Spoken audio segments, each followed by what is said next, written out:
Assalamualaikum warahmatullahi wabarakatuh. Alhamdulillahirabbil alamin wa bihi nasta'in ala umuri dunya waddin. Asyhadu an la ilaha illallah wahdahu la syarikalah wa asyhadu anna Muhammadan abduhu wa rasuluh la nabiyya ba'dah. Alhamdulillah, syukur kita panjatkan kehadirat Allah Subhanahu wa taala yang mana sampai pagi yang ada yang pagi yang ke-19, ada yang pagi ke-18 pada hari ini. Alhamdulillah masih sehat-sehat semua saya melihat ibu-ibu ini. Ya, alhamdulillah masih semangat semuanya. Karena mungkin anggota pengajiannya tidak hanya lansia. Jadi ada campur dengan yang muda-muda sehingga jiwanya ikut ke jiwa muda. Ya, alhamdulillah ya. Sampai hari ini kita masih tempat semangat dan bisa mengikuti kajian yang kepada saya pada pagi hari ini dimintakan adalah dengan topik tetap sehat di masa lansia. Lansia itu lanjut usia. Bagi yang muda-muda tentunya untuk orang tuanya, bukan untuk dirinya. Ya, untuk orang tuanya, mungkin untuk nenek-neneknya. Topik ini mungkin bermanfaat. Seiring itu pula selawat serta salam mari sama-sama kita mohonkan kepada Allah agar senantiasa dilimpahkan kepada junjungan Nabi Muhammad sallallahu alaihi wasallam. Ibu-ibu anggota pengajian MTRJ yang kami banggakan. Ini hari kita beda sedikit topik dengan yang sudah-sudah. Hari ini topiknya enak-enak saja. Karena sehat, tentu enak, ya. Sehat di masa lansia. Ini mungkin bagi sebagian yang sudah sering-sering sakit, ada nyeri, ini ngejek nih topiknya ini. Gimana mau sehat, sudah tua, sudah macam-macam datang penyakit. Jadi kita tetap harus bersahabat dengan penyakit-penyakit usia tua. Jadi untuk itu ibu-ibu akan saya kilas balik sedikit ke belakang. Penyakit-penyakit apa saja yang harus kita bersahabat hari ini di masa lansia. Anggaplah memang yang hadir ini adalah umurnya sudah 50 ke atas. Ya, yang masih muda-muda untuk orang tuanya. Ya sayangnya, yang masih umurnya di bawah 50 persiapan agar di masa lansia kelak kita semua tetap sehat. Nah, penyakit apa saja yang paling sering diderita oleh mereka-mereka yang lanjut usia? Sekarang lanjut usia sudah berubah mungkin artinya ya, sudah berubah definisinya. Masih tetap enggak Bu Ketua? Kira-kira lansia itu lanjut usia itu masuk umur berapa itu? Sampai umur berapa? Ya Ibu?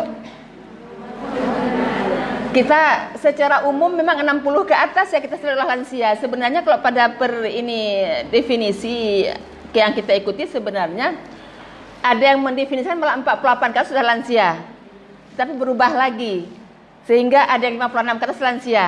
Kita anggap sajalah memang usia sudah pensiun, ya itu yang paling aman. Kita nggak usah ikuti definisi WHO deh.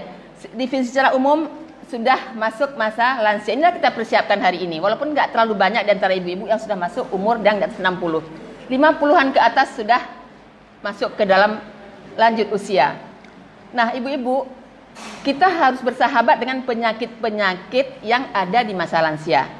Malah sekarang penyakit-penyakit ini bukan hanya timbul pada lansia, pada yang muda-muda pun sudah ada.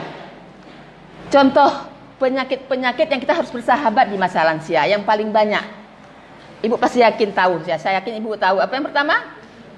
Ada diabetes. Betul nggak? Kalau udah tua, kok udah diabetes ya dulu saya nggak ada keturunan loh dokter. Kenapa saya bisa diabetes? Sudah tua sudah mulai naik tensinya, hipertensi. Waktu muda saya dokter tensi saya di bawah 100 terus. Kenapa di usia saya sudah tua menjadi 160 lah, 170 lah. Kenapa menjadi naik? Apalagi yang paling sering kita bersahabat kalau sudah tua? Sakit sendi. Sakit sendi ya Ibu ya. Sakit yang pertama adalah diabetes, kemudian ada hipertensi, yang ketiga ada sakit sendi. Mulailah yang namanya encok-encok ya. Biasa ibu-ibu kalau masih muda, masih anak-anak bayi, baunya bau minyak kayu putih.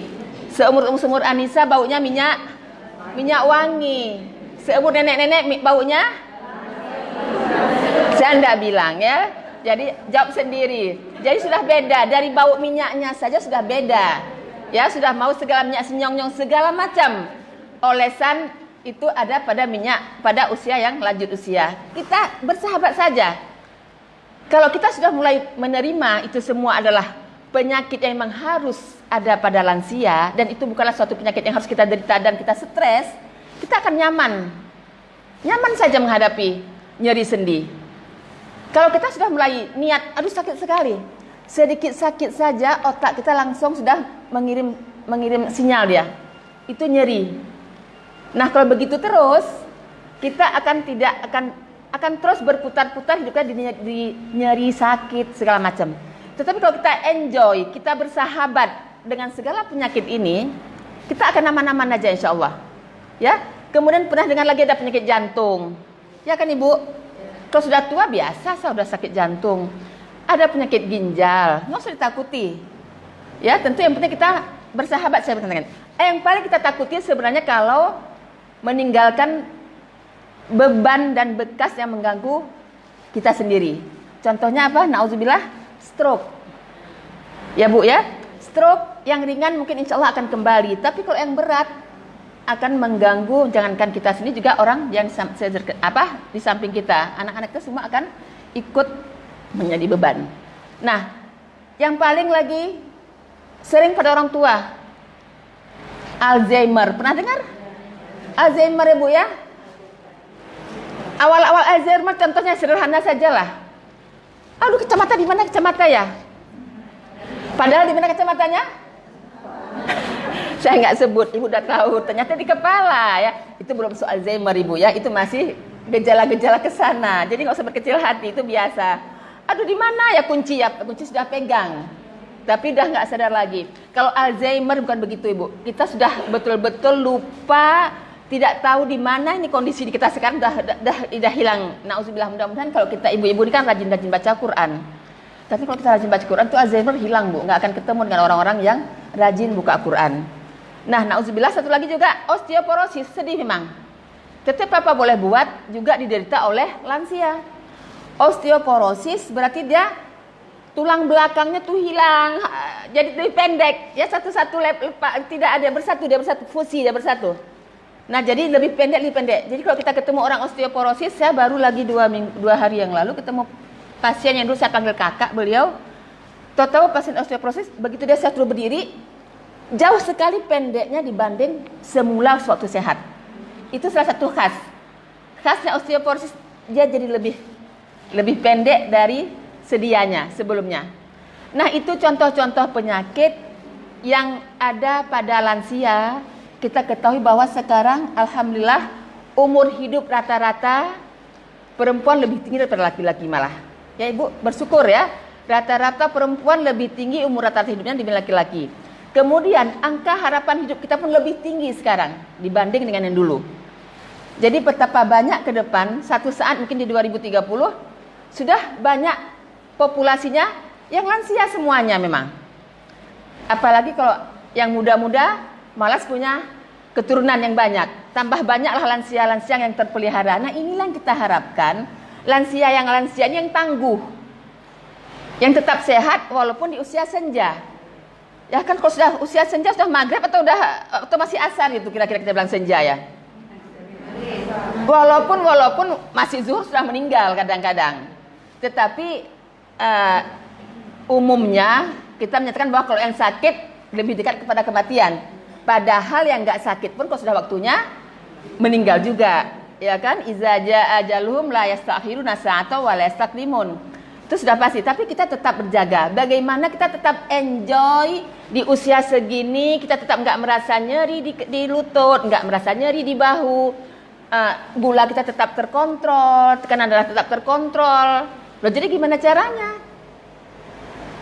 Caranya sederhana sekali, Bu-ibu. Yang penting saya sampaikan tadi bahwa bersahabat dengan penyakit ini. Bersahabat kita jangan benci. Kalau kita sudah benci, mungkin ini masih ingat waktu muda dulu sekolah ya. Kalau kita benci waktu sekolah, kita benci sekali dengan pelajaran fisika misalnya. Nah, giliran masuk pelajaran fisika, kita langsung sudah benci duluan. Itu langsung nggak akan ada yang masuk. Itu boleh buktikan. Ibu benci dengan seorang guru. atau di pengajian, saya nggak suka dengan ustazah ini, ustaz ini. Belum pun diajar yang betul, tetap nggak bagus. Karena sudah benci duluan. Nah, itulah yang harus kita buang, rasa benci itu di diri kita. Kita bersahabat dengan penyakit, nggak ada masalah. Sudah wajar toh, di usia 50-an Allah memberikan selama 50 tahun kita sehat terus, nggak pernah kenal dengan obat-obatan. Setelah di atas umur 50 tahun, mungkin di antara kita perlu baterai sebagai pengganti, itu hal yang wajar. Jangan dianggap itu suatu bala, jangan. Kalau kita anggap suatu bala, suatu penyakit dan itu menjadi beban, kita akan bertambah lagi stresnya muncul, bertambah lagi penyakitnya akan berlipat-lipat. Jadi enjoy aja. Saya sakit gula, Dok. Oh, enggak apa-apa. Yang penting yang dijaga apa? Kadar gulanya harus dalam batas normal, selesai kan? Enggak ada susah. Saya darah tinggi, dokter. Katanya penyakit darah tinggi, penyakit gula nggak bisa disembuhkan. Yang hanya bisa dikontrol ya. Benar. Terkontrol itulah namanya sembuh.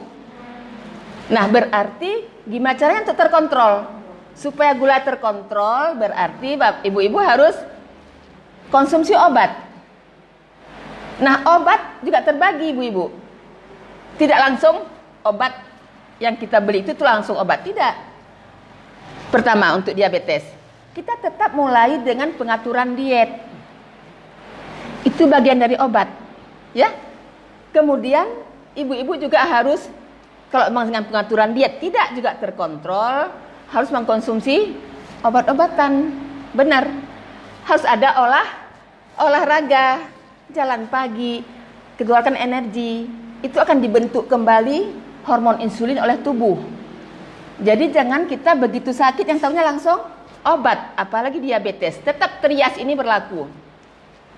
Pengaturan diet, kesegaran jasmani, yang ketiga baru obat-obatan. Kalau dengan obat-obatan oral pun tidak terkontrol, masih ada obat yang langsung diberikan dari luar dalam bentuk hormon. Namanya insulin. Saya sudah pinter semua, nggak usah lagi dikit. Selesai ini ceramahnya hari ini.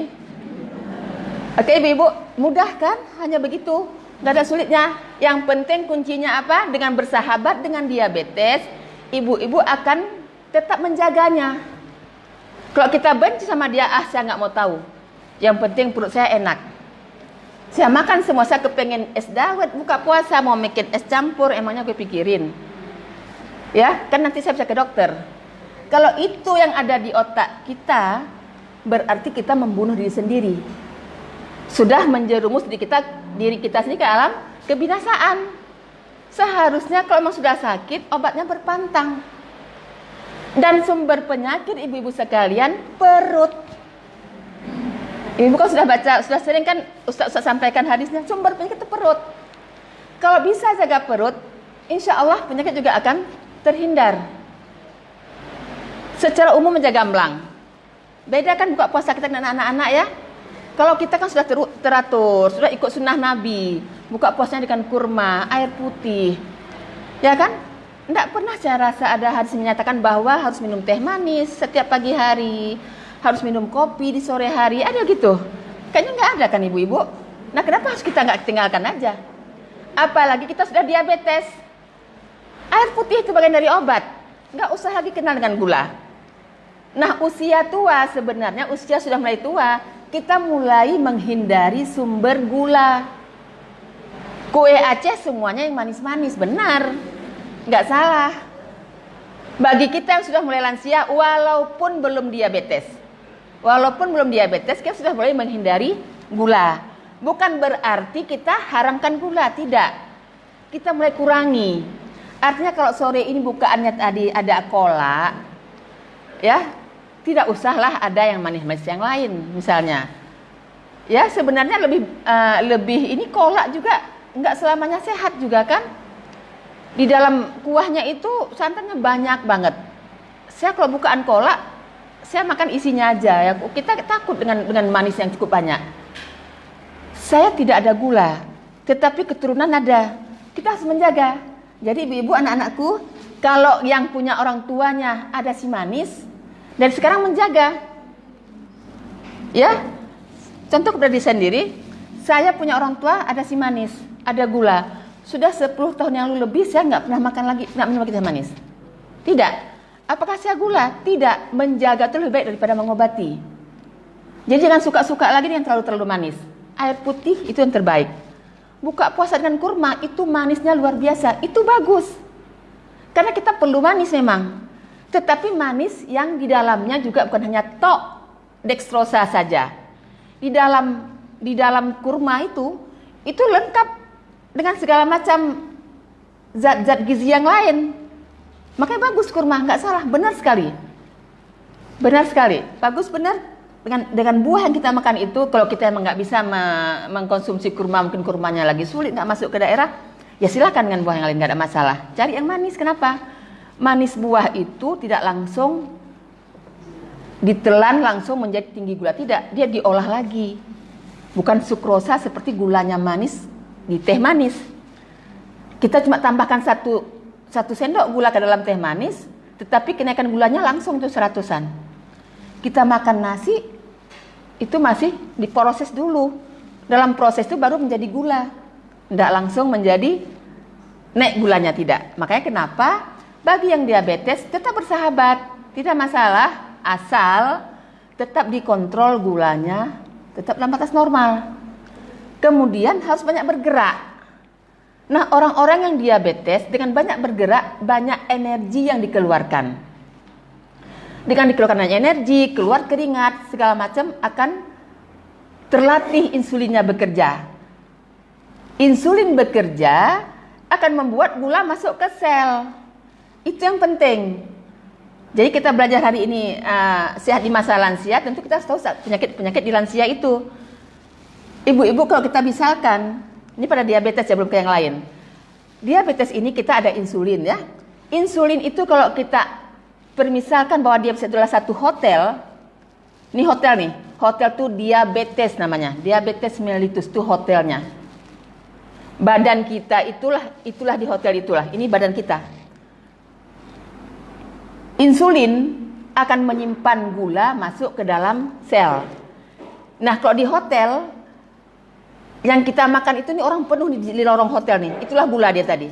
Kalau kita misalkan ya, kita misalkan bahwa sebuah hotel, orang-orang akan masuk ke dalam kamar hotel kan perlu kunci. Nah, orang-orang ini yang di dalam lorong ini darah ini sekarang nih ecek-eceknya. Sedangkan yang buka kunci itu insulin. Udah? Seharusnya otak kita ini butuh gula. Kalau ibu nggak makan manis, nggak makan karbohidrat, nggak makan sumber nasi, nggak makan tepung-tepungan, yang capek otak kita nggak sanggup berpikir, nggak bisa berpikir nggak ada gula. Nah, tujuannya apa? Supaya bisa masuk gula ke otak, masuk gula ke jantung, masuk gula ke hati. Mesti ada yang buka pintu hotel. Anggaplah hotel itu kamarnya adalah otak, jantung, hati, ginjal, itu semua butuh untuk energi. Karbohidrat untuk energi. Nah, untuk membuka kamar-kamar hotel itu butuh insulin. Nah, kenapa ibu-ibu yang ada gula, kok saya sudah minum obat, sudah semua, kok gula saya tetap tinggi? Saya sudah pantang dokter, tetap tinggi. Nah, tadi gulanya cuma ada di lorong, hanya ada di pembuluh darah, tidak masuk ke kamar hotel. Jadi yang lemah itu, yang lelah itu adalah otaknya, nggak dapat gula dia. Jantung nggak dapat gula, hati nggak dapat gula, yang adanya di lorong hotel. Kamar hotelnya kosong. Makanya perlu adanya insulin untuk membuka kamar-kamar hotel sehingga orang yang penuh di lorong ini, gula yang penuh di darah di lorong akan masuk masing-masing ke tempatnya masing-masing. Ada yang ke kamar hotelnya otak, kamar hotelnya jantung, kemana-mana. Dia butuh. Nah, apakah semua harus pakai insulin? Tidak. Di awal-awal mungkin kita masih dengan obat saja. Obat itu pun akan dia memproduksi insulin. Dia akan membuat insulin keluar dari tempatnya. Tempatnya di mana? Di sel beta pankreas, pulau Langerhans pankreas ya kita sebutlah, di pankreas, di rongga perut kita. Nah, itulah nanti yang bekerja membuka kunci kamar hotel itu si insulin tadi, sehingga ibu tetap sehat, tetap segar. Makanya perlu olahraga. Dengan ibu olahraga jalan pagi saja pulang dari masjid ke rumah, dia akan membuat insulinnya bekerja lagi. Jadi jangan orang-orang yang diabetes ini malah diem, malas bergerak. Walaupun dia nggak makan apa-apa, insulinnya tetap ada dalam tubuhnya. Waktu diperiksa, oh ada insulinnya, tetap ada insulinnya. Tetapi insulinnya itu udah resisten, nggak kerja, malas. Sama saja, berarti tetap juga gulanya naik. Kita perlu membuat dia kerja. Untuk itu harus bergerak. Oke? Jadi tetap bersahabat, diabetes tetap bersahabat dengan gula, kita tetap bersahabat dengan si manis, tetapi kita jaga jangan sampai angkanya tinggi. Nah, ibu-ibu mungkin akan nanya, emangnya berapa dokter? Angkanya tinggi kan begitu. Berapa rupanya normalnya? Nah, normalnya kalau kita masih sehat-sehat begini saja semua sehat, gula puasa itu diperiksa setelah 8-10 jam berpuasa itu adanya di bawah 100. Ya, jadi nggak usah takut dengan 90, orangnya puasa. Kalau dulu memang di bawah 126, tapi sekarang lebih diinikan lagi. Di bawah 100 itu sudah normal, untuk kadar gula normal. Nah, kalau 2 jam setelah makan berapa? Setelah makan nih, dia makan diperiksa gulanya. 1-2 jam setelah makan. Di bawah 140. Normal itu enggak apa-apa.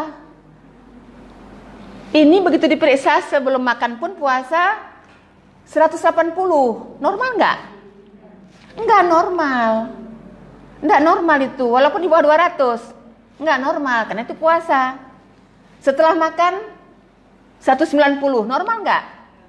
Enggak normal, tetapi enggak pernah di atas 200. Nah, orang-orang yang begini nih, yang gulanya berkisar di antara 140 ke 200 dan setelah makan, itu namanya sudah calon-calon diabetes ini. Dia sudah impaired glucose tolerance, jadi gangguan toleransi glukosa. Makan sedikit langsung naik, tetapi belum dibilang diabetes. Kita sebut diabetes apabila gulanya setelah makan di atas 200. Itu sudah diabetes. Kalau sudah diabetes, apakah harus selamanya berobat? Benar. Kan tadi kita bilang, tiga ini ya. Yang pertama apa? Pengaturan diet. Jadi kadang-kadang kita lucu. Diet nggak kita anggap obat. Yang kita anggap obat cuma minum obat. Tidak. Tetap harus diet, tetap harus kesegaran jasmani, dan ketiganya obat. Jadi dia 3P ini tetap bekerja sama. Tetap harus diet. Jadi saya nggak boleh makan apa-apa lagi, dokter siapa bilang nggak boleh makan apa-apa lagi. Silahkan makan, tetapi tetap terjaga, terjadwal, teratur. Kan enak jadinya. Nggak boleh berlebihi. Bahasa Aceh itu ada ya? Apa istilah bahasa Aceh, Bu? Enggak, kalau berlebih-lebihan itu busikai, isikai, ngop jantung nggak ada akai, ya kan? Nggak boleh begitu, emang makan semuanya banyak, penuh sampai udah siap tuh buka puasa, wah langsung tidur di depan makanan, langsung tertidur, saking sudah kenyang sekali. Nggak boleh begitu. Kita tetap ada bertahap makannya, sehingga sempat bekerja, sempat diolah. Nanti pulang sahur, pulang taraweh, ada lagi buah-buah yang belum dimakan, silahkan, nggak ada masalah.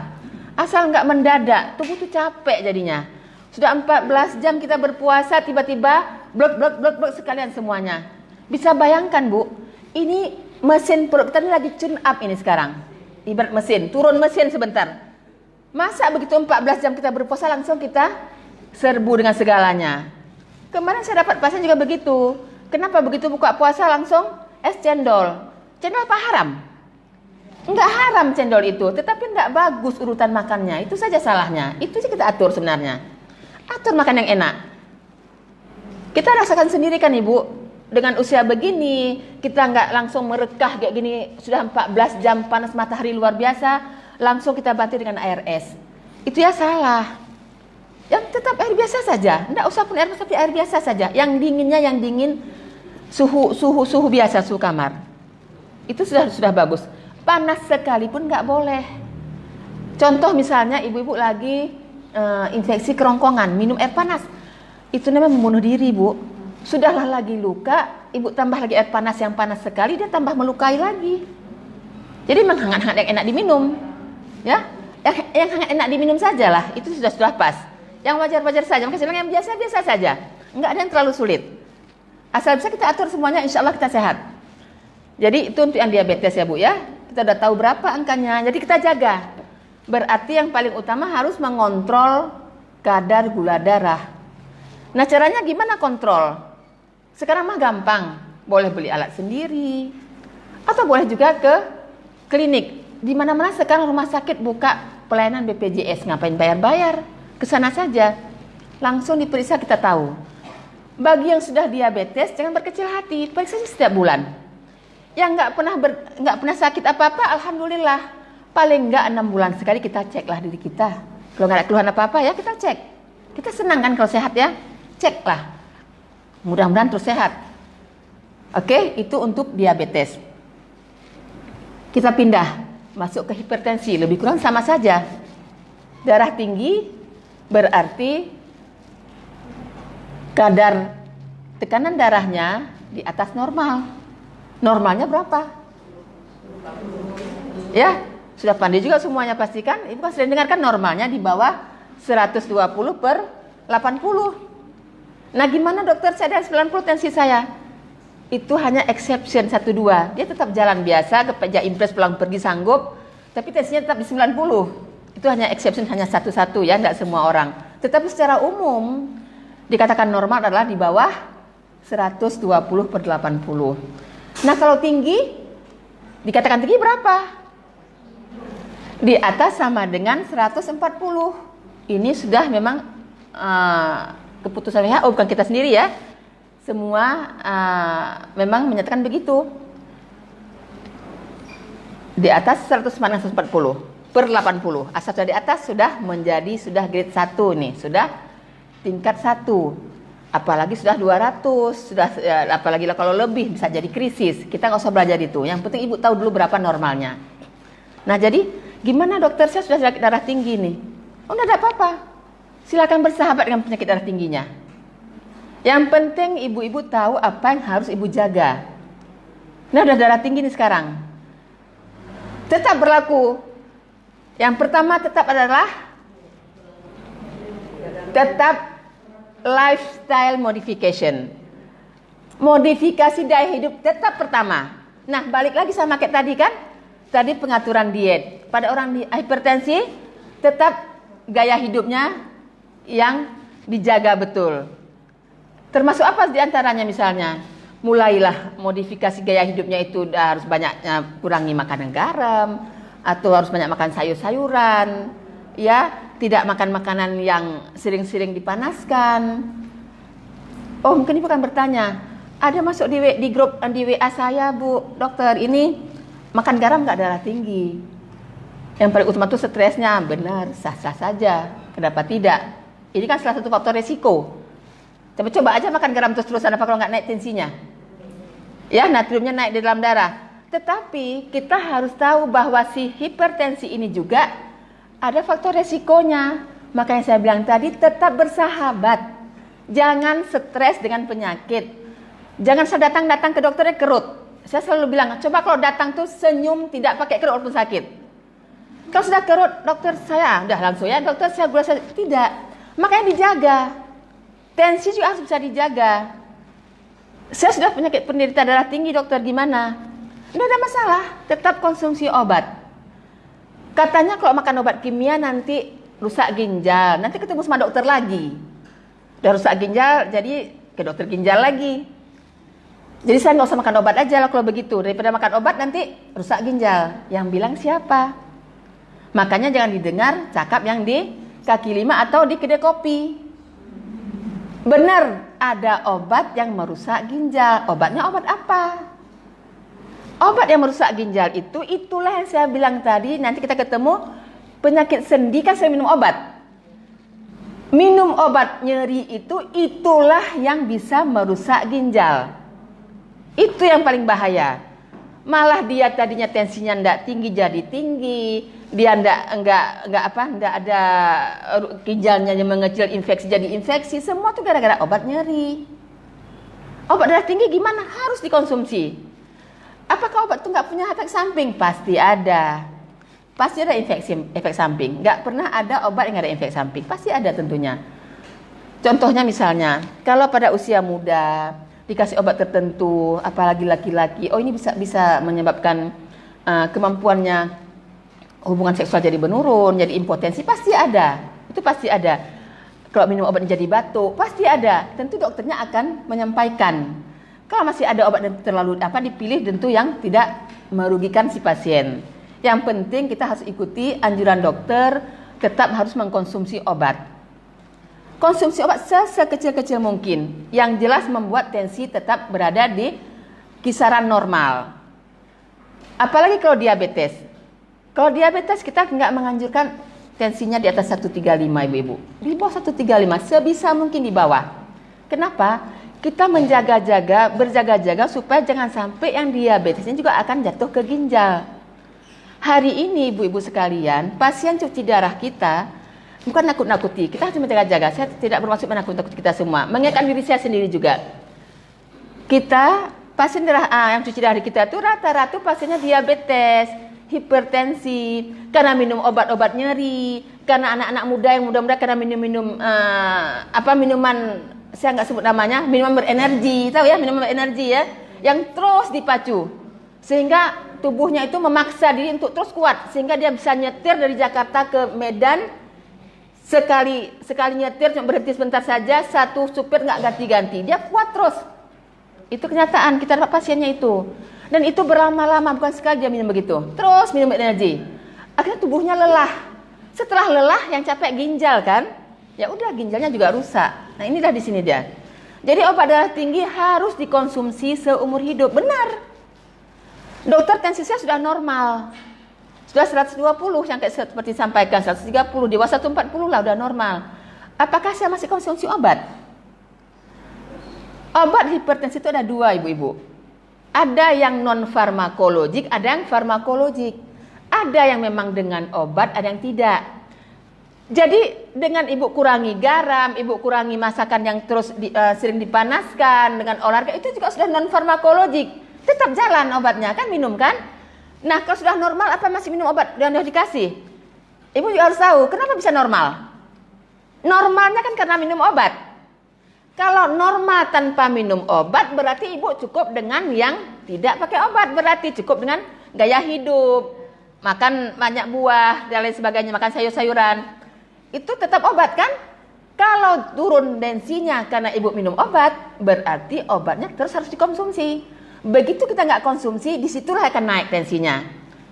Dan kejadian stroke, ibu-ibu sekalian, yang paling sering adalah pada keadaan ibu sudah normal, kemudian nggak minum obat, kan sudah bagus, tiba-tiba sudah habis sisa obatnya semua dalam tubuhnya, tensinya tiba-tiba naik. Tiba-tiba naik mendadak, inilah yang membuat perfusi ke otak terganggu, di situ stroke terjadi. Makanya jangan heran, kok tensinya nggak tinggi-tinggi kali, kok stroke ya? Nah misalnya, bisa.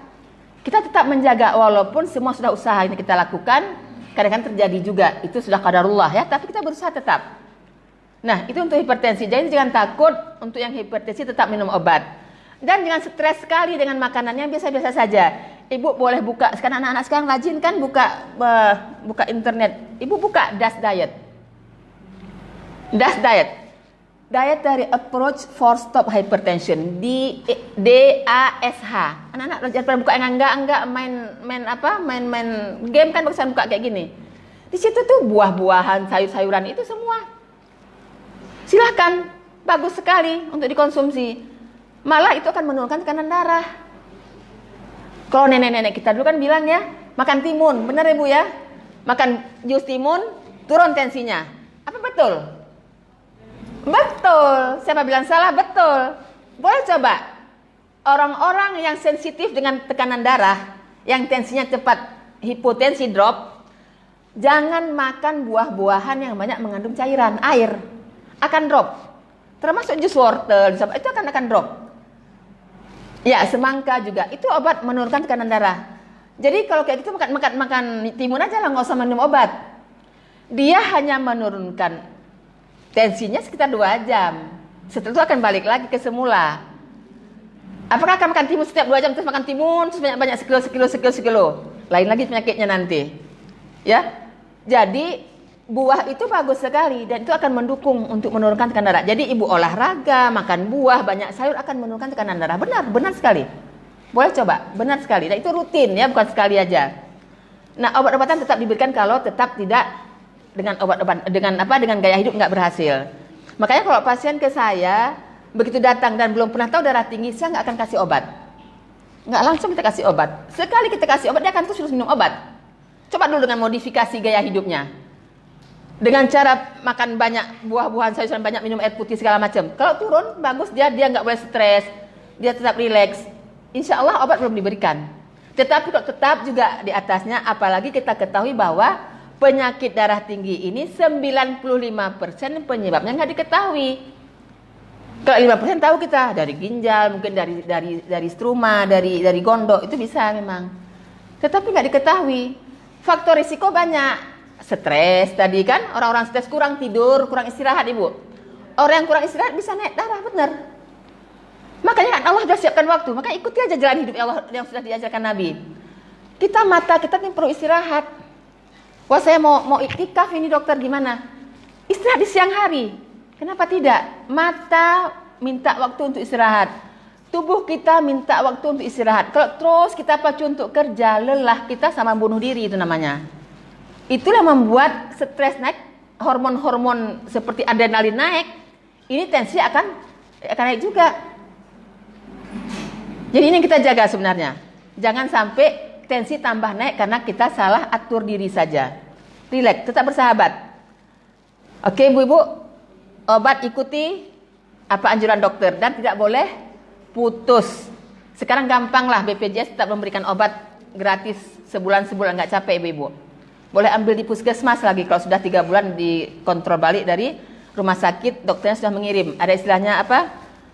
Sudah boleh berobat pindah ke puskesmas ya, dikasih buku kuning atau buku biru sekarang. Nah yang ketiga penyakit sendi. Nah ini yang paling sering. Yang lain-lain nggak dikeluhkan sama pasien saya melihat. Sakit diabetes, ibu-ibu sudah bisa bersahabat. Darah tinggi bersahabat. Penyakit sendi sering sekali nggak bisa bersahabat karena nyerinya yang luar biasa mungkin. Yang mengatakan luar biasanya itu kita sendiri. Jadi saya ingat apa kata profesor saya. Orang-orang sudah mulai lanjut usia, dia harus naikkan ambang nyerinya. Ngerti ibu? Naikkan ambang nyeri. Ambang tuh thresholdnya dinaikkan. Alah nyeri segitu nggak apa-apa. Itu udah kita menaikkan nyeri sendiri. Sedikit nyeri alah nggak usah minum obat. Biar aja. Udah ibu. Kemudian ibu tetap, kita sudah tua mulai bongkok ya. Sudah mulai bongkok ya. Sering-seringlah berdiri di depan kaca. Ibu lihat ibu berdirinya masih bagus enggak? Tanpa sadar ibu-ibuku sayang, tanpa sadar kita beri membongkok sendiri dah, tanpa sadar. Kenapa? Karena dalam hal menahan nyeri tadi. Kalau dibongkokkan sedikit lebih enak rasanya, nyerinya berkurang. Atau ibu-ibu kalau jalan, perhatikan ya, mungkin tapi ibu-ibu di sini cantik-cantik semua jalannya saya lihat. Masih bisa cut out, masih bagus lah, masih bisa jalan.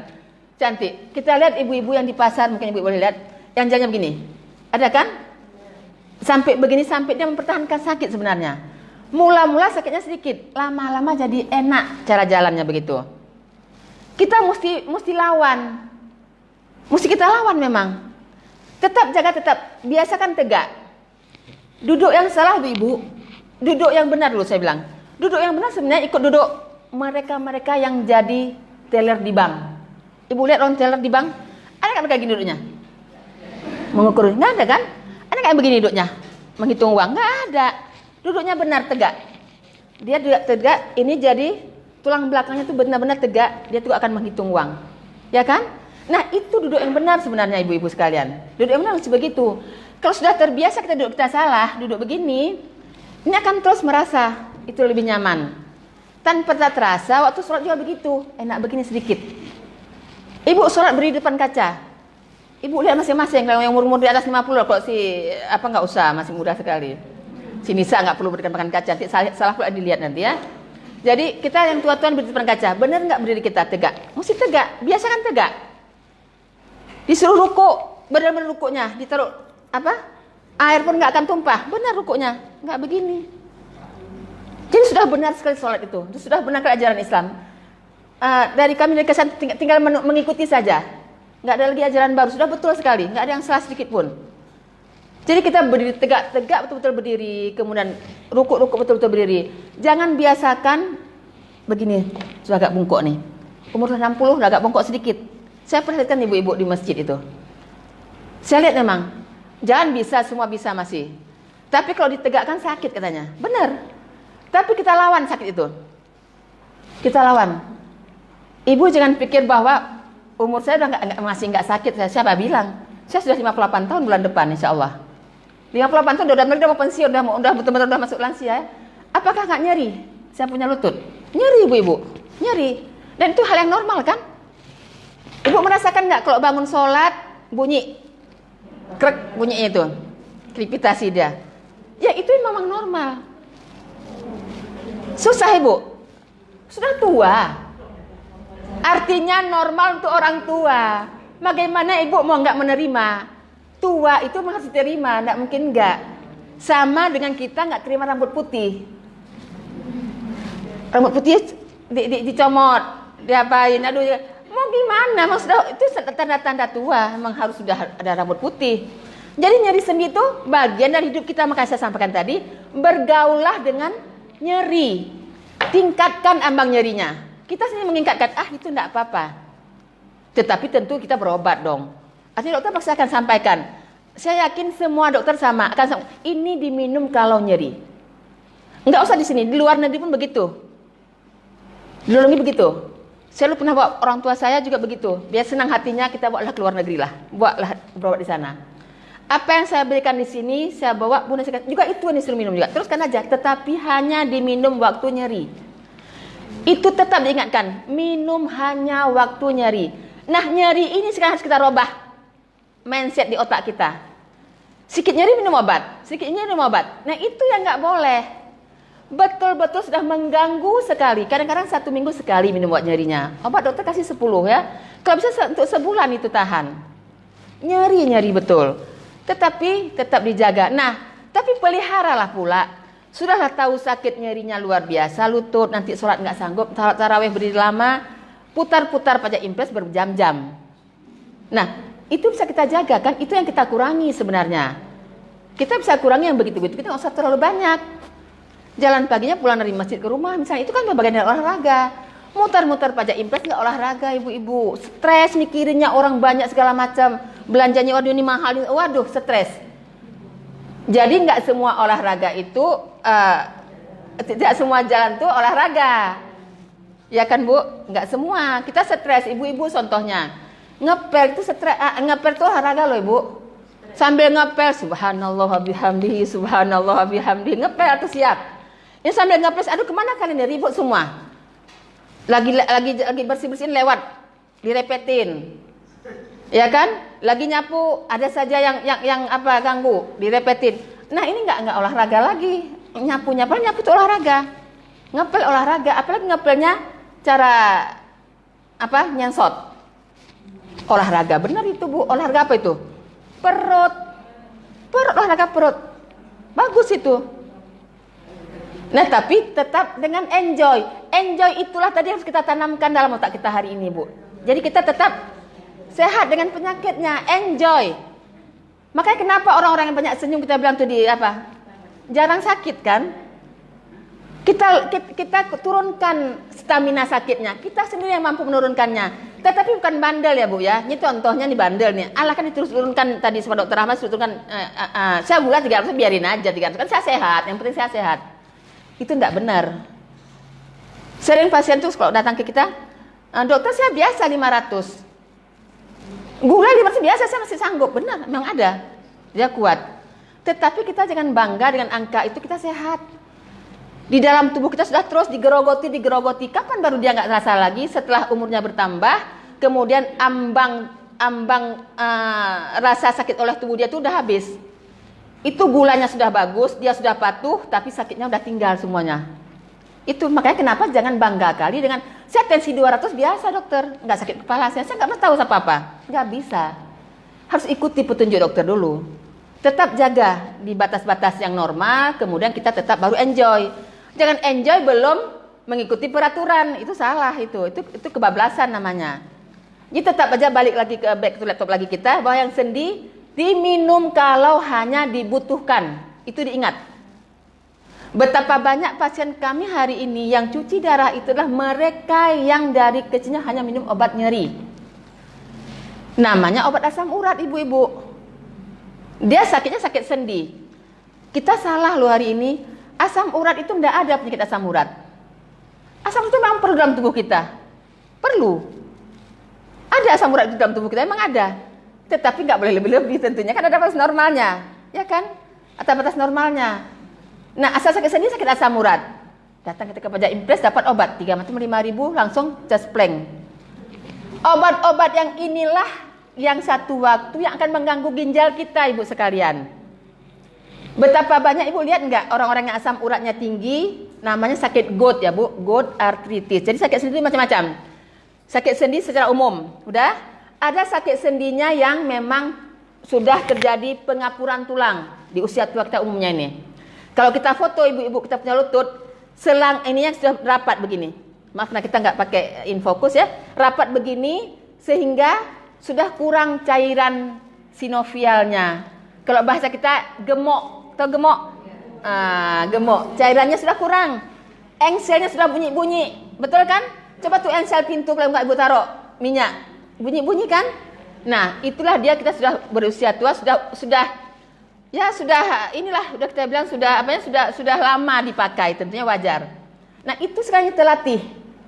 Yang kita latih, kalau kita mendiamkan dia akan tumbuh tulang rawan di atasnya.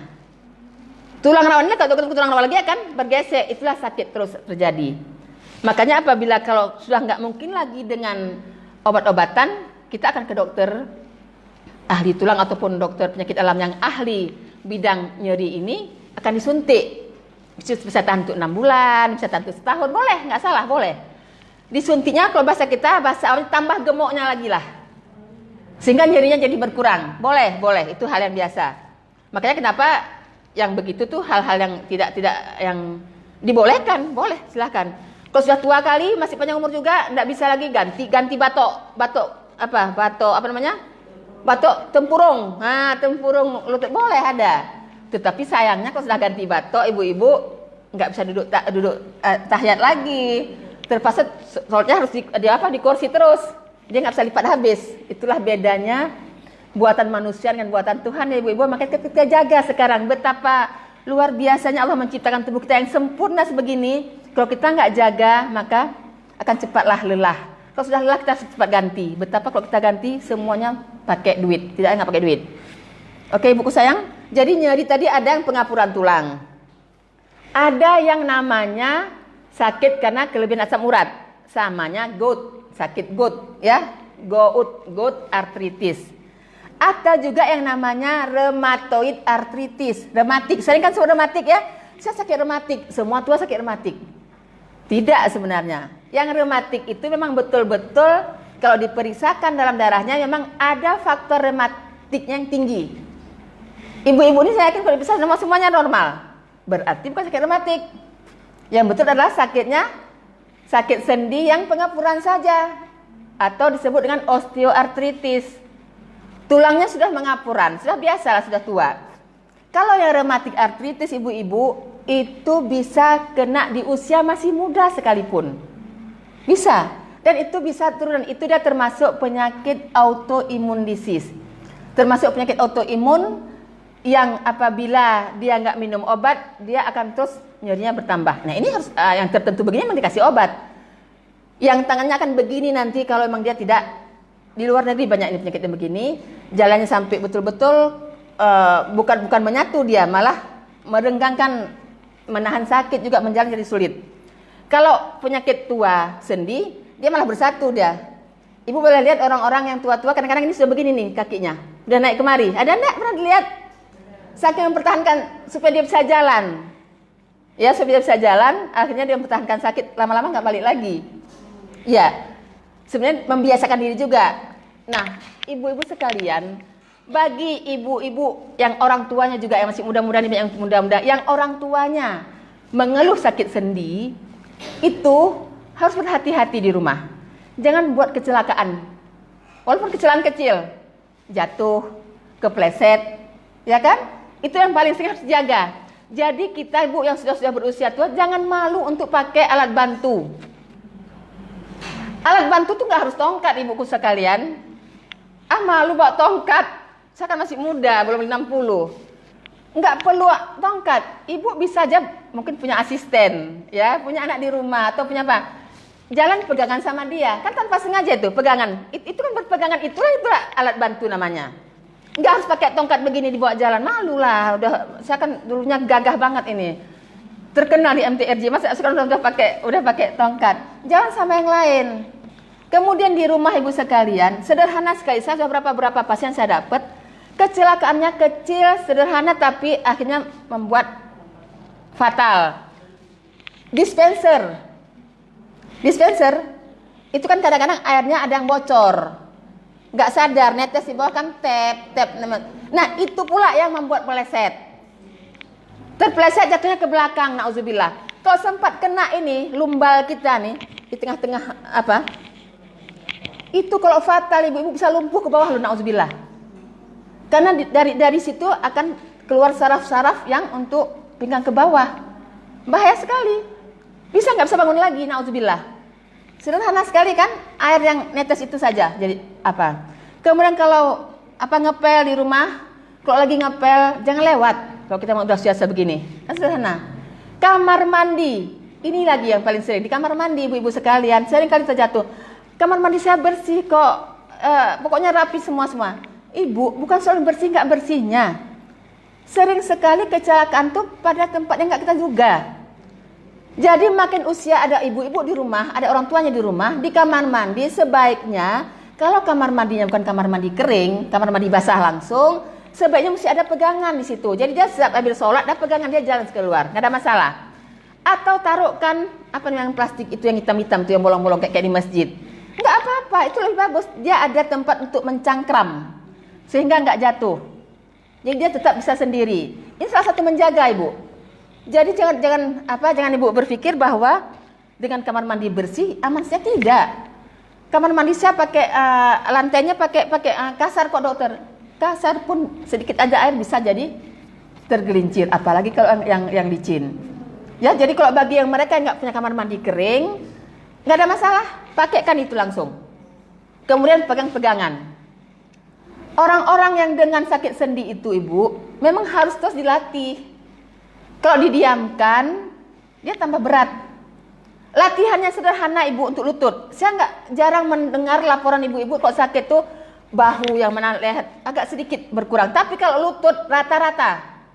Nah, satu-satunya yang paling aman, yang paling mudah ibu lakukan adalah ibu tidur lentang. Ibu bersepeda.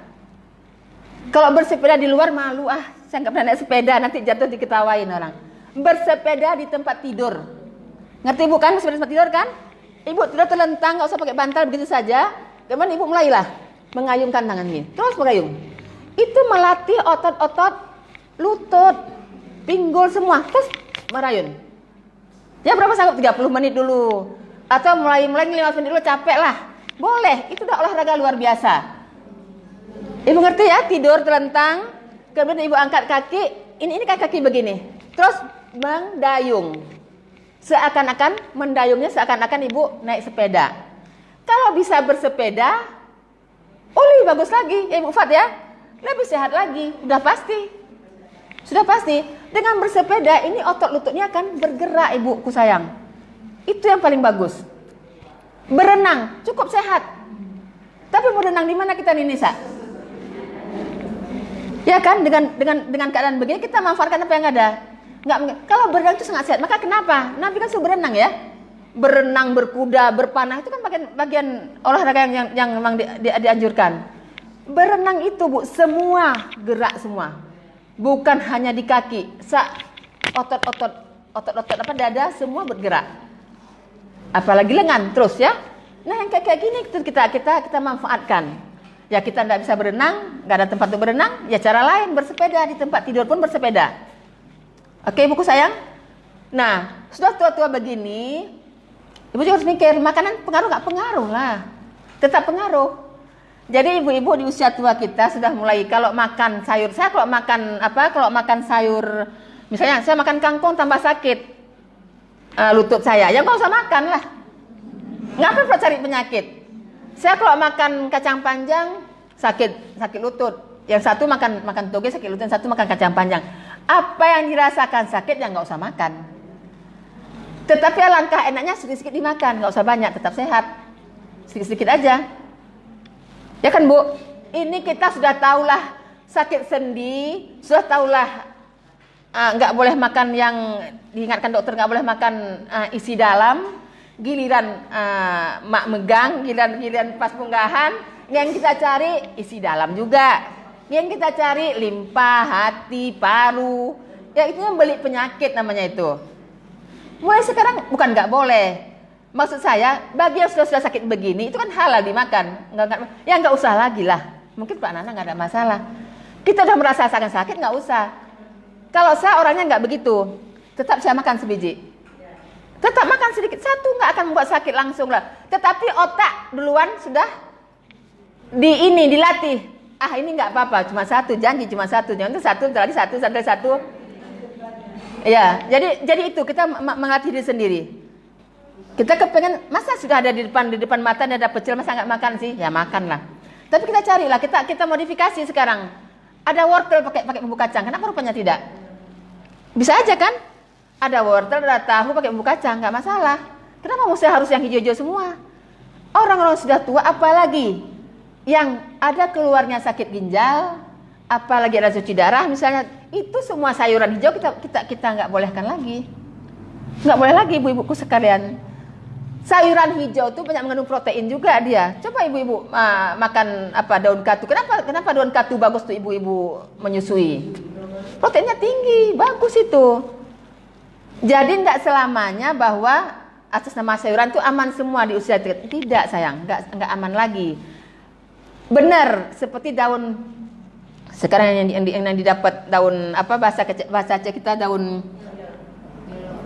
kelor. Daun kelor itu kan semua tulisan banyak itu bagus. Benar, nggak salah. Apakah boleh untuk semua orang? Enggak, ibuku sayang. Pasien-pasien gagal ginjal yang belum cuci darah ya jangan dikasih lah. Ini mentang-mentang daun kelor bisa untuk semua dimakan. Nggak bisa, kita mesti lihat-lihat lagi. Di dalam daun-daunan itu banyak mengandung kalium. Nah, orang-orang yang sudah dengan sakit ginjal, kalium itu bahaya mereka. Ya jangan dikasih. Mungkin untuk ibu-ibu boleh-boleh aja, nggak masalah. Apa nggak boleh makan buah? Orang cuci darah boleh. Siapa bilang nggak boleh? Tapi ada caranya. Ya, jadi sakit sendi itu balik lagi kita ke dasar, tetap bersahabat dengan nyeri. Ibu sendiri akan tahu. Kami dokter asal didatangin kasih obat. Walaupun kami ingatkan makan waktu perlu. Tetapi kami nggak akan bisa mengontrol ibu 24 jam bahwa ibu nggak makan obat kalau nggak nyeri. Ibu buktikan aja, nggak makan obat saya jalan tegak lurus. Waktu jalan pertama sakit ibu, pasti. Ibu jalan lagi, tegak lagi, dilatih terus, lama-lama nggak terasa sakit lagi. Kemudian ibu pakai lama, kemudian ibu jalan, mungkin jalan jauh, duduk lama ke Banda Aceh nggak gerak-gerak, ya sakit pasti, itu jelas. Makanya kenapa mereka yang naik pesawat anggaplah kita naik haji nih, umroh 8 jam, itu di pesawat itu dianjurkan kita untuk jalan-jalan ibu. Asal dengan jalan waktu lagi cuaca tidak bagus. Harus jalan. Kenapa? Supaya lurus lagi kaki-kaki ini. Mulai kita luruskan kakinya. Kenapa? Tidak boleh terus kaku begitu. Saya pernah dapatkan pasien ibu dulu lagi musim-musim kita. Waktu lagi ribut-ribut zaman dahulu itu. Yang masuk penjara didudukin begini terus. Ibu ingat dulu duduk tidak gerak-gerak. Keluar dari penjara ibu bertahun-tahun dia begini kakinya, dia begini jalan. Sedih nggak itu? Jadi sudah kontraktur di sendi-sendinya semua. Jadi dilatih sampai dia bisa tegak lagi jalan. Nah makanya jangan di posisi tetap aja. Kita harus berubah-ubah posisinya. Jadi kan berkecil hati ibu alhamdulillah yang ngaji di MTRJ dapat kursi. Yang ngaji di masjid itu duduknya kan lesehan, robah aja posisinya. Sekali aja kakinya ke sana, boleh robah saja. Enggak boleh tetap di posisi yang sama. Itu salah satu yang mengurangi kita harus minum obat. Ini sakit terus minum obat, lama-lama bukan hanya ginjal yang dirusak ibuku sayang, juga lambung. Obat nyeri semua bahaya untuk lambung. Betapa banyak pasien-pasien sekarang yang masuk opname hanya gara-gara turun HB-nya sampai 4 sampai 5 begitu karena BO-nya hitam. Orang menganggap BO hitam karena minum kopi. Saya minum kopi tadi malam dokter, makanya BO saya hitam. Siapa bilang kopi jadi BO-nya warna hitam? Gak ada. Semua boleh ngopi karena BO-nya hitam. Hitam itu adalah darah yang keluar dari lambung, bercampur dengan asam lambung, kemudian dikeluarkan lewat anus menjadi warnanya hitam. Ibu pernah lihat kan ikan kalau ibu kasih masih agak berdarah tambahin air asam, warnanya jadi apa? Berubah kan, hitam kan? Itulah dia dalam tubuh kita. Darah dalam lambung keluar lewat anus bercampur dengan asam lambung akan berubah menjadi warna hitam. Makanya dokter tanya nanti itu, dokter bahwa saya berdarah, warnanya apa? Pasti itu yang ditanya sama dokternya. Dokternya akan tahu. Kalau darahnya darah segar, berarti keluarnya itu yang di bawah. Kalau darahnya berwarna hitam, berarti keluarnya dari lambung. Itu dia. Makanya obat-obat nyeri itu bahaya sekali ibu-ibu sekalian. Bukan hanya untuk ginjal, lambung juga habis. Dikikisnya. Ya, ibu saya minum asam mefenamat, minum piroxicam segala macam itu, semua itu bahaya. Bahaya untuk lambung. Kalau memang perlu sekali minum paracetamol lah, boleh. Masih dibolehkan. Walaupun itu untuk obat demam ya, tapi bisa untuk menghilangkan nyeri. Segitu yang rendahnya.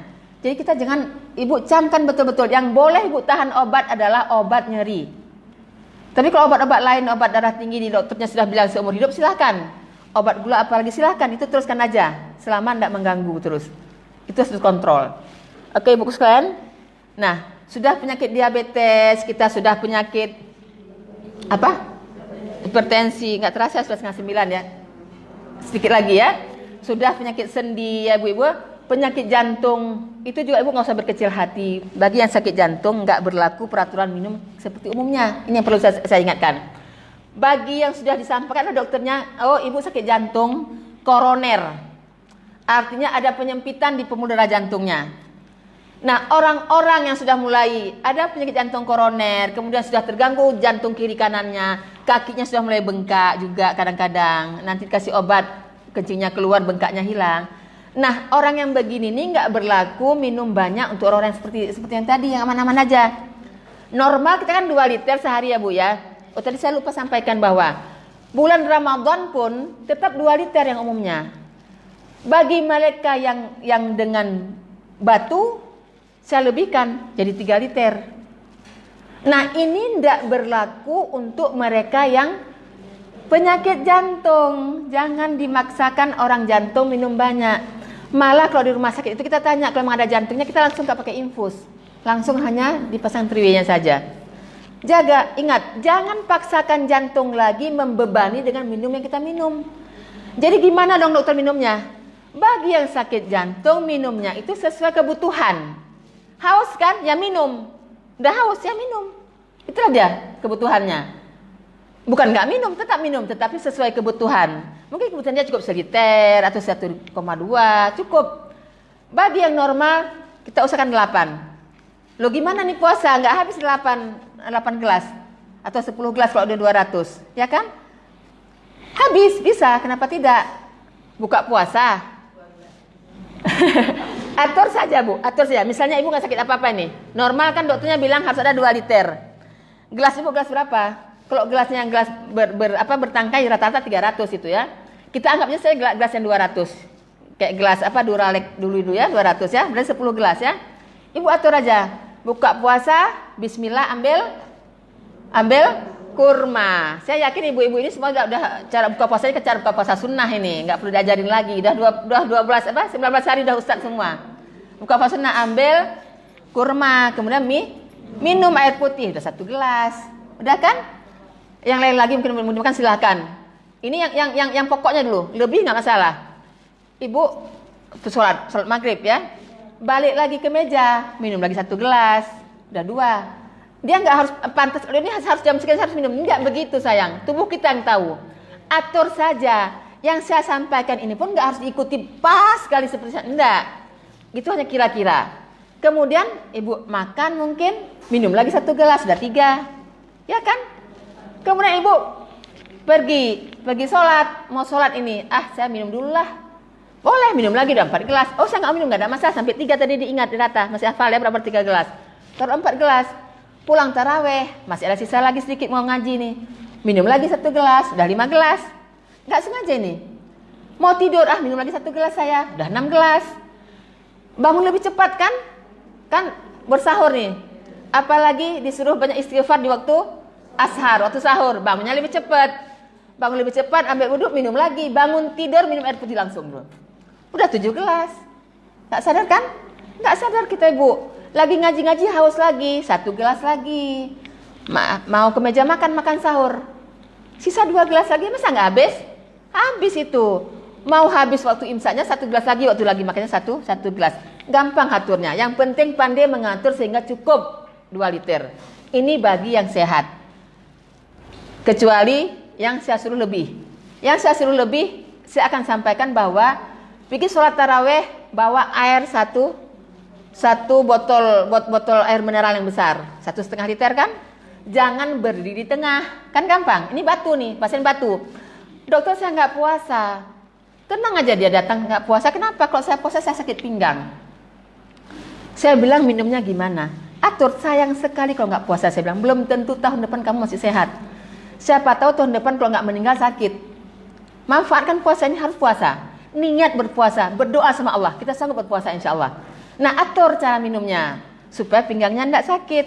Nah, tadi itu ke masjid sholat taraweh jangan ambil di tengah, mengganggu orang, kita keluar mau pipis. Ambil paling pinggir. Ambil paling pinggir. Kalau laki-laki kan gampang, pinggir kan bisa langsung keluar atau gimana caranya. Pas duduk sebentar kita langsung lari pipis, masuk lagi masih bisa ikut berimam. Kenapa harus susah? Ini lucu, kadang-kadang ibu-ibu melaporkan ke saya, dokter susah kali kalau banyak minum. Kenapa bu? Banyak kali pipis. Ya, jadi banyak pipis itu saja sudah jadi soal sama beliau. Gimana nggak sakit? Kita kan enjoy tadi saya bilang dengan segala penyakit. Banyak pipis aja sudah membuat kerut dahi. Kalau itulah menjadi masalah, maka kita akan sepanjang hidup sakit, susah terus. Banyak pipis, alhamdulillah. Seharusnya begitu. Ibu bayangkan mereka yang cuci darah, mereka keluar setetes kencing ibu, besok pagi saya mau jumpa saya langsung. Hanya untuk melapor, dokter, saya sudah keluar pipis sedikit. Saya pun nanya, berapa tetes keluarnya pak? Saya tahu aja, nanya tetes, nggak nanya itu. Nah, heboh tetes. Itu saja dia sudah bahagianya luar biasa. Bersyukurlah kita ini yang masih bisa pipis ibuku sayang, masih bisa dengan tenang ke kamar mandi, nggak sakit, nggak berdarah, nggak segala macam. Bersyukur, alhamdulillah, plong keluar. Ya ghufranak, senang sekali kita semua lewat biasa saja. Nah itulah tadi kalau memang sudah namanya sakit yang begini, itu bagian obat. Sakit jantung tidak boleh minumnya sama dengan yang sakit biasa. Hanya minum di waktu haus, beda ya. Kemudian lagi penyakit ginjal. Penyakit ginjal itu apabila dokternya sudah memvonis sakitnya gagal ginjal, itu ceritanya di lain. Tetapi penyakit ginjal itu bukan hanya gagal ginjal. Ada 10 macam penyakit ginjal ibu. Yang sebenarnya itu semua masih bisa diobati kan. Sakit batu ginjal, ya kan? Ada sakit infeksi ginjal juga ada. Pipis pedih waktu kita pipis nyeri waktu pipis. Itu bisa naik kumannya naik ke atas, sakit infeksi ginjal juga masih bisa juga. Atau misalnya orang laki-laki prostat, pipisnya aja terganggu karena udah umur 70, ginjal juga. Yang kita khawatirkan kalau sempat beralih ke gagal ginjal. Nah, ini harus jaga. Bapak Ibu sekalian, kemarin sore baru sampai di praktek saya, anak usia masih muda sekali ibuku sayang. Mungkin baru 1. 28 laki-laki sehat, tegap. Udah datang ke saya dengan sakit pinggang yang luar biasa sampai dia tuh nggak tahan lagi lah, maka sampai ke saya. Padahal rumah tetangga rupanya. Tempuk tengah kan tetangga ya Bu ya, tetangga Kota Blang. Dia selama ini sering muntah-muntah. Kalau muntah-muntah dalam pikiran kita adalah sakit apa ibu-ibu? Kalau sering muntah-muntah, sakit lambung. Sederhana aja. Kalau muntah lambung, hati-hati ibuku sayang. Penyakit gagal ginjal juga ditandai dengan muntah-muntah, tidak mau makan, semuanya nggak enak, itu muntah-muntah. Nah, yang si adik 28 tahun ini saya opnamakan ini tadi di Melati tadi, bang saya belum lihat pagi ini. Itu ibuku sayang, begitu saya tidurkan, saya USG, ternyata kedua ginjalnya sudah membesar dan ada batu, yang batunya itu berserak, enggak batu besar begini, kalau batu besar ini mungkin sakit ya, dia berserak dan ginjalnya membengkak. Artinya apa kalau membengkak? Ada batu yang jatuh di bawah, arti di bawah itu gini Bu, ini ginjal kita dua, ada saluran kan, sebelum sampai ke kandung kencing ada saluran yang kecil nih, saluran kecil itu cuma seperempat kelingking kita, cuma kecil sekali. Nah, ada batu yang nenggek di situ, kemudian nggak bisa turun ke bawah, itulah yang membuat nyeri dia. Kalau batunya ndak di ureter tadi, nggak nyeri, dia tenang aja. Buktinya sudah sekian lama dia nggak merasa, dia taunya cuma mual aja, mual, muntah, dan nggak pernah sakit pinggang yang dirasakan seperti ini. Nah, ternyata saya periksa sebelah kanan juga sudah membesar, ada batunya. Oke, balik sebelah kiri, saya tengok sebelah kiri juga sama besarnya, ibu sekalian. Saya putuskan harus dirawat. Nggak bisa lagi, nggak. Selama ini berobat di mana? Nggak pernah berobat ke dokter, hanya beri obat saja, obat muntah kan ke ini bisa, obat muntah gampang dapat di apotek manapun bisa beli. Nah, ini pasiennya saya rawat. Saya buat di surat, tolong langsung lapor saya fungsi ginjalnya. Apa yang terjadi ibu-ibuku sekalian? Laporan fungsi ginjalnya sudah meningkat. Artinya apa? Saya sudah bisa vonis dia sakitnya adalah gagal ginjal. Bukan lagi penyakit ginjal.